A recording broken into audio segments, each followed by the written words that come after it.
Mga kapuso, may nakaamba na naman daw na oil price hike ngayong linggo at mismong Department of Energy nakikiusap na raw sa mga kumpanya ng langis na huwag muna itong ipatupad. Pero ayon sa ahensya, posibleng pumalo sa 60 piso kada litro ang presyo ng gasolina. Balitang hatid ni Bernadette Reyes. Presyo ng langis!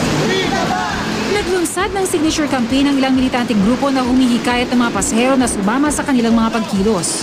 Mula pa noong 1998, nung may patupad to hanggang sa kasalukuyan, mahigit 500% yung itinaas ng produktong petrolyo sa kabila ng kanilang mga pangako noon. Ngayong linggo may nakaamba na namang dagdag presyo sa gasolina at diesel. Pero dahil 25 centavos kada litro lang naman daw, ang inaasahang dagdag singil sa diesel at unleaded gasoline, nakikiusap ang Department of Energy sa oil companies na huwag na munang magpatupad ng dagdag presyo. Baka naman pwedeng huwag na muna nilang galawin kasi ang liit lang talaga, maguguluhan lang yung dealer. Pero ayon sa DOE, maaaring pumalo ang presyo ng gasolina sa 60 pesos kada litro.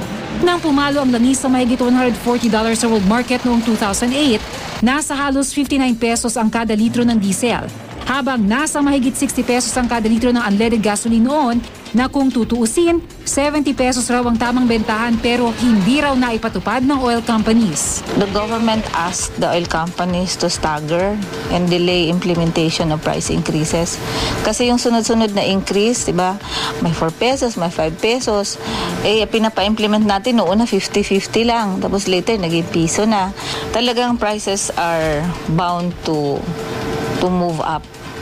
Pero it's just that nobody can say when because of its being a finite resource.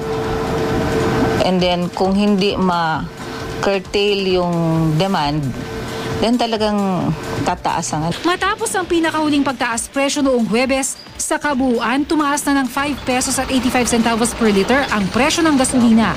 Habang 3 pesos at 20 centavos per liter na ang itinaas ng presyo ng diesel.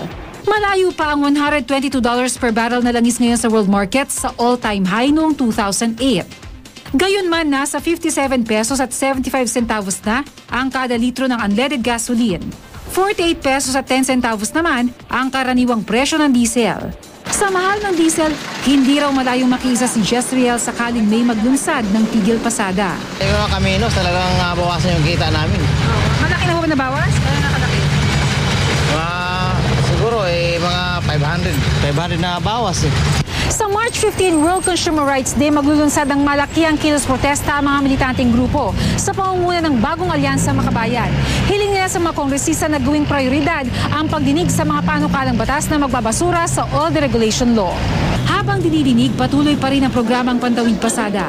Ngayong linggo may pondo na rin na 1,200 pesos sa mga may hawak ng card na may plakang nagtatapos sa number 2. Bernadette Reyes, GMA News.